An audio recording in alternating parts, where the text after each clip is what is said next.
Hello everyone and welcome back to Freedom Through Confidence. My name is Ben and in this video today I want to talk to you about how to become a more attractive guy. Now, I know what you're thinking. Wait right there, Ben. You're not exactly an oil painting yourself. Not exactly a big old 10 out of 10. Not exactly the quintessential Giga Chad.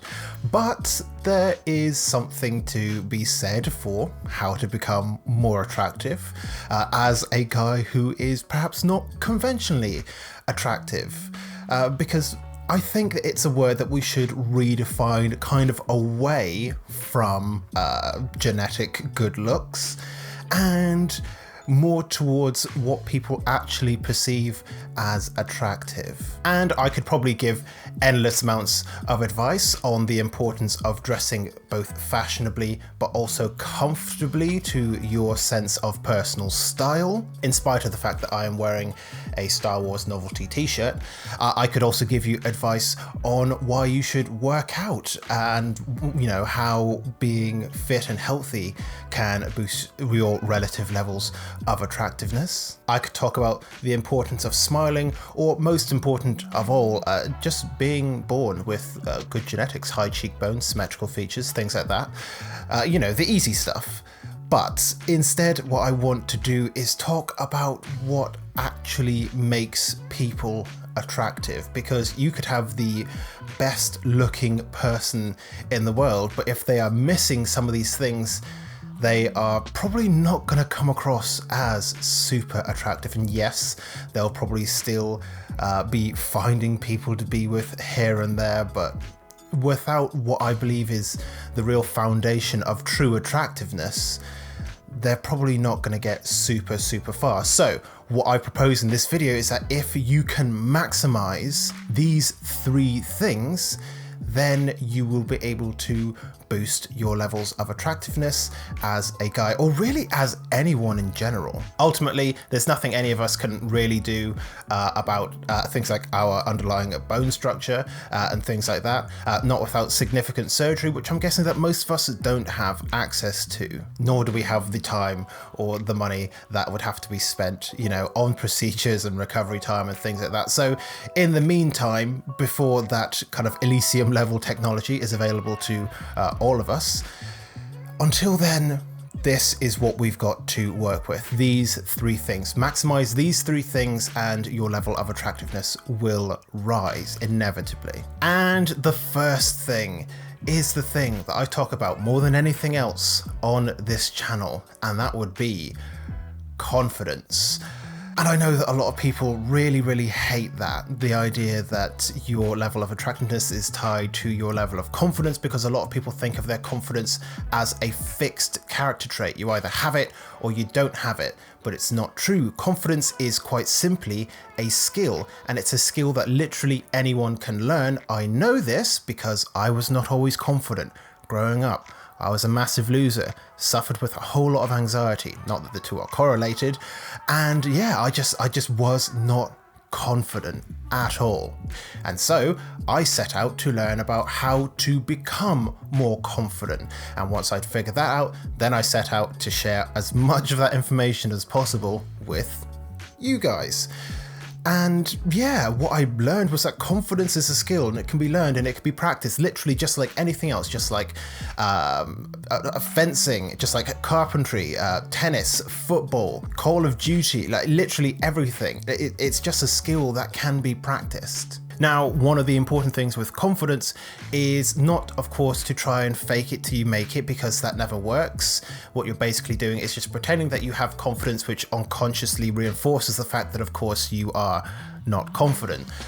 Nor should you work towards just becoming like this super arrogant, egotistical, narcissistic person, because whilst that might seem like confidence, it's pretty easy to dig a level deeper. Literally anyone can do that. Is once they've figured out, oh, actually, no, it's not confidence, it's arrogance, it's narcissism, it's egotism, then what the conclusion is, oh, this person's just really insecure and not very confident at all. Guess what happens when people think you're insecure?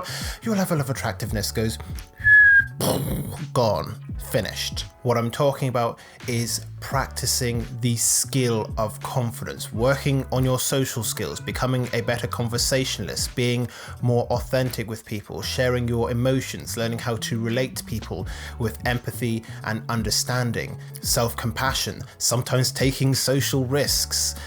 All of these things are part of the skill of confidence. The more you practice them, the greater your level of confidence rises, and therefore the greater your level of attractiveness rises also.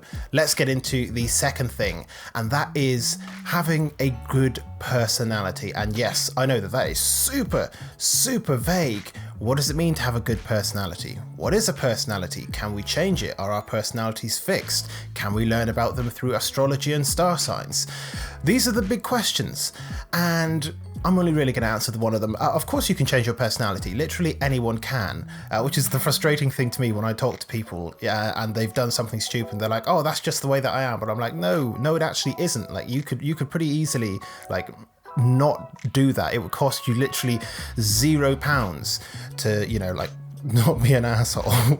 The good news is having a good personality is an extremely low bar to clear. In fact, I literally just alluded to it. All you have to do to have a good personality is not be a crappy person. Don't be the kind of person that's always just making cruel remarks about people. Don't be the person who's always trying to bring others down, being rude, being impolite. Literally, it's the easiest thing in the world to have a good personality. The bar to clear is literally try not to piss people off, and that'll be pretty much it. Now, there's more that you can do that will create a even greater personality for yourself. Things like being caring and compassionate and understanding, being empathetic, being, you know, fun to be around. Again, authenticity. Confidence is also part of a great personality. All of the things that I'm going to talk about, of course, are linked together, but having a good personality is something that can be worked on. It is not something that is fixed. I don't care what the 16 personalities test told you. If you're an INFJ, if you're an EFTG, it does not matter what it is. You, of course, can shift your personality to become more likable and generally then more attractive. And then the final thing that will make you more attractive, and I guarantee this, I could not believe in what I'm about to say more, is that you will become more attractive as literally anyone if you improve your sense of humor. And I know this is another one where people are like, well, you know, having a sense of humor, again, that's a pretty fixed thing. Either you have it or you don't. Believe me, this isn't true. Everyone is funny. Literally everyone is funny. You cannot tell me that you have genuinely never made someone laugh. Everyone has the ability to be funny. Everyone has the ability to have a good sense of humor. I wasn't somebody who was particularly funny when I was younger. I did, however, like to be the center of attention. That was due to a whole bunch of insecurity. But I managed to use that over time to figure out what people liked, what kind of jokes to tell, what kind of situations to tell them in. And yes, I had to suffer through a lot of jokes that absolutely fell flat and jokes that offended people, and I had to learn how to deal with that and how to get better at it. And in these videos, I know that I don't come across particularly funny, which is fine, because that's just something that I'm working on. It's not something that I've really done on camera before, but in my personal life, genuinely one of the things that I love to do is I love to make people laugh. I'm not exactly a stand-up comedian, but I do have kind of enough confidence in myself and in my abilities that I can usually make people laugh. Because sometimes, of course, it's hit or miss, and that's genuinely the process of it. Like sometimes your jokes are just gonna fall flat or they're gonna bomb, and that's fine as well. But you can develop your sense of humor. Start watching comedians that you really, really enjoy, or YouTubers that you really, really enjoy who have the kind of sense of humor that you want. And yeah, over time, like, you will just start to pick that stuff up. You'll be able to share it with people. Memes, of course, are another great way of showing your general level of sense of humor. There are all sorts of ways to develop this, so I won't kind of labor on this point too much more. Those are the three things that I think that you can do to make yourself more attractive generally as a person. Of course, once again, I'm not talking about looks, because those you know, kind of genetic. Of course, there's some things you can do to kind of improve yourself generally. Like for me, for example, I grew a beard and it generally just made me feel a lot better about myself. But yeah, that's pretty much all I've got for this video today. I hope you have found it useful. Let me know your thoughts and questions in the comment section down below. And don't forget to subscribe to the channel. I've got a video coming out every single day at this point. So if this is what you're interested in, learning how to become more confident and so on and so forth, then make sure that you're subscribed. Leave a like on the video. But for now, this video is over and I look forward to seeing you in future videos here on this channel very soon.